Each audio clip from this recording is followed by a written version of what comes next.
The Three Rays of Witchcraft is something particular to the Temple of Witchcraft. It's interesting, although it's drawn from the roots of Theosophy and the science of the seven rays, and my own experiences in the Theosophical world and the New Age world of light workers and healing, which have been very profound influences upon me. The three rays in the context of witchcraft actually came through a vision, just as we were setting up the temple as a legal organization and as a school. And in that vision, I received in meditation a very specific glyph. And if you're familiar with the Three Rays of Witchcraft book, you can see the image. It's very similar to the traditional Druid's image of Awen. Three dots and almost like a triangle, and extending downward from them three rays surrounded by three circles, three concentric circles expanding outward. But the three rays were a little bit different in this vision. One was a spear with a feather. One was a branch with flowers, and there's a four-petaled flower, a five-petaled flower, and a six-petaled flower. And then in the center between those two was a serpent. And the serpent was undulating back and forth between the two, and the serpent's head was horned, and upon its brow was a five-pointed pentagram, and its tongue was forked.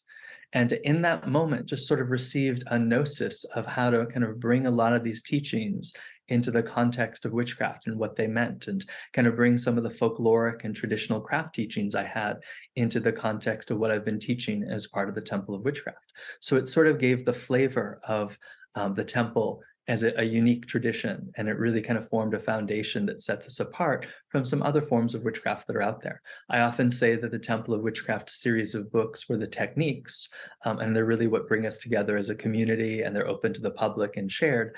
And then the Three Rays of Witchcraft was really brought a lot of the culture and the mythos and the flavor to the greater community of what we're doing and how we're participating in the mysteries. So in the most basic form of it, the Three Rays of Witchcraft follow the three primary colors, and each of those colors has kind of keywords to it.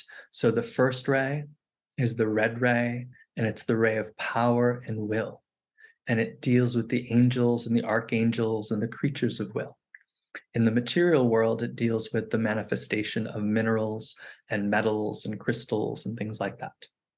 The second ray is the blue ray, and the blue ray deals with love and trust.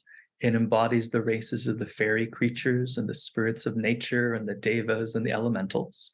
And in the material world, it's embodied in plant life. And then the third ray, which is the yellow ray, is the ray of wisdom and cunning. And we say in terms of races, it's all the creatures of flesh and blood.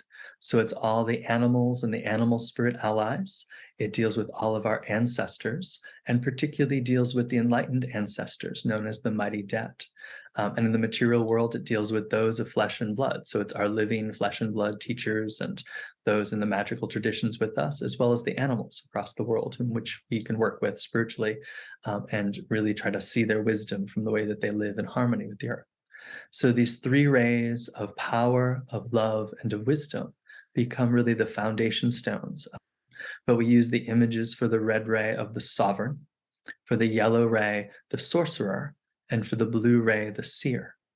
And in looking at those three archetypes, kind of create a functional magical group, kind of a core group, rather than being focused on the male and the female and the high priest and the high priestess, looking at these non-gendered roles holding the embodiments of power and love and wisdom as the sovereign, the seer, and the sorcerer. So they become kind of a little dynamo in magical groups, and we call upon them in all our sabbats and all our rituals. So it's one of the ways that we can kind of bring this foundation stone to our magical practices.